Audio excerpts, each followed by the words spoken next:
Good afternoon, everyone, and welcome to this gemba360 Back to Basics session.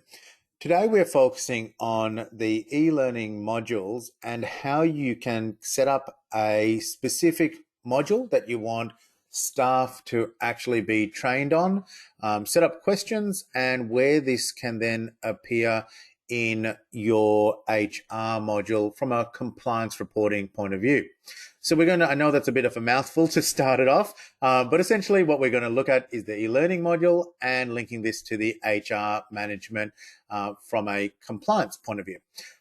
So welcome, my name is Nihal Samara. I'm the General Counsel and Legal Director here at the law firm Kaizen Synergy, and I'd like to welcome you all to today's session. So today's session, as I mentioned, focuses on the e-learning module. We're going to jump straight into it. And as always, we'd like to pay our respects to the elders past and present upon the lands on which we all meet. While this session is being run by webinar and recorded, we do pay our respects to the traditional owners accordingly. So let's have a look at how this works and where you can get this set up in your Gemba module.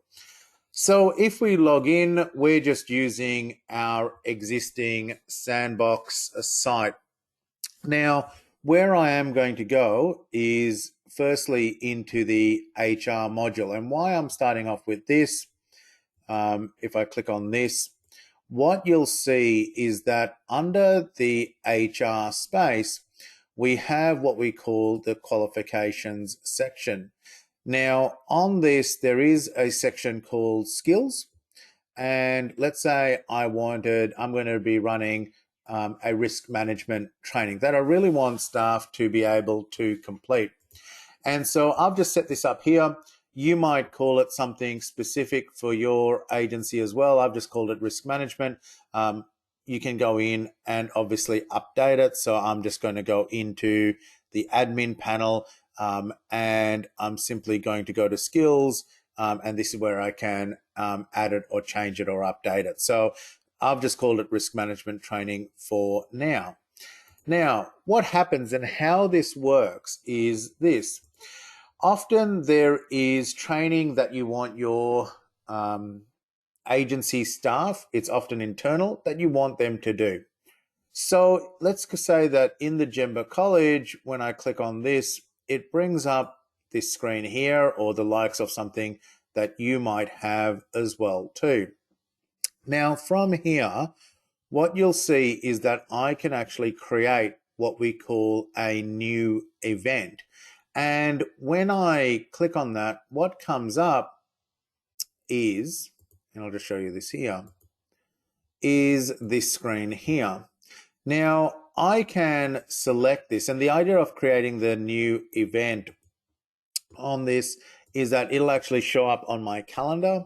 Let's say if I call it risk management training, so it's going to be the exact name that I use in the HR side, and that will link the two together.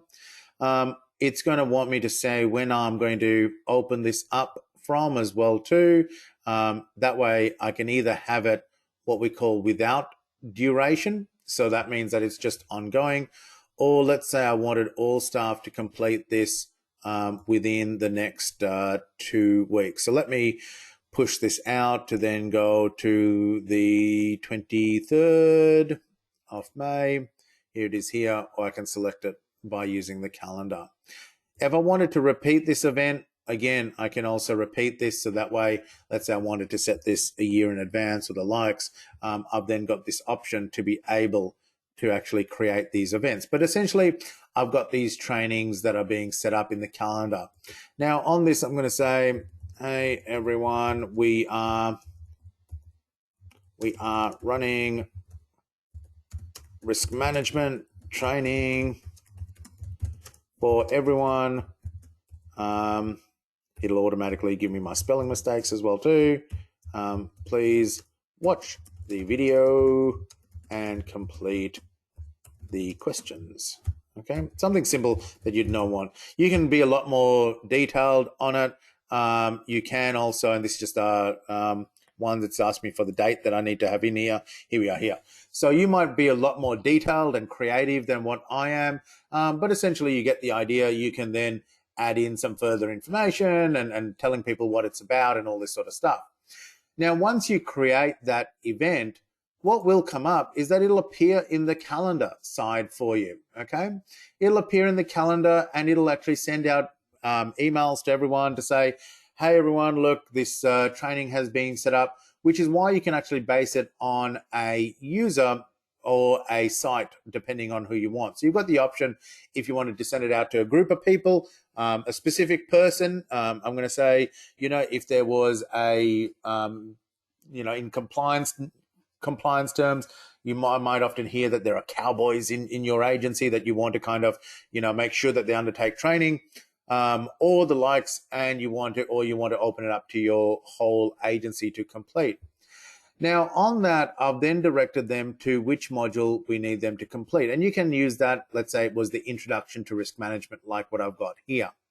Now, on that, I now want to go in and actually have a look at the risk management section. And here I am here. Now, on here, again, I showed you a few weeks ago how you can add videos and the likes. But what you can do is actually go in, and if I click on turn editing on, what it'll give me is a list of all of these little buttons that then appear. One of those buttons says add an activity or resource. Now, what this does is when I click on this, it gives me a list of a whole range of options that I now want to include as part of this training module. So from here, what happens is, let's say I'll go in and I go, look, actually, I want people to complete a quiz, or I want people to complete a survey after they've done it.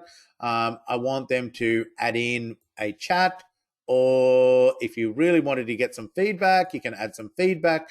And so there's a whole range of options, literally every single option that you could possibly want in terms of what you want people to do. Some of that might even be, look, you don't want to do anything, but just direct them to another page or the like. So there's a whole range of options that you have. So if we were to go in and go, look, I actually want people to give us some feedback on this after they've completed it, okay? And I simply click on add. Now what comes up from here on this is the tool that allows me to then go back and actually create some feedback on this. And I can then add that into this screen here. The same thing goes if it allows me to then add in other questions and basically any other option that you want people to actually complete. Now, once that's done, you're away. So you've directed them to the calendar. You've set the date in here of what you wanted them to complete. You've got the link for the course. So when people log in, what they'll see is the particular training that they need to look at on their calendar, and they can actually have the upcoming event that will give them the shortcut here. So that way they don't then need to jump straight in and go, okay, where are we going? No, they can simply go to the upcoming events. Here we are here, and click on it, and it'll take them into the module that you want them to complete. Now, once they've completed that, what will come up and link to is the HR section. So if I've given them risk management training and I've said, look, you need to complete this question, then once they've completed it, where it will appear is under the skills section, under the risk management training section. So all the modules that you have listed in your Gemba College are then listed under the HR skills area. And once they've completed it, they don't need to go in. It'll automatically show that they've completed the training here. So the idea is that you can set what training you want people to do in the Gemba College directly into the HR module. So the two are in fact linked. Now, I can see a question just being posted saying, well, what if we wanted them to have a certain number of questions, let's say 10? I can see here, I think it's from Eloise, who's just asked, if we have 5 questions and they have to answer 3 correctly. Does that show on the HR module?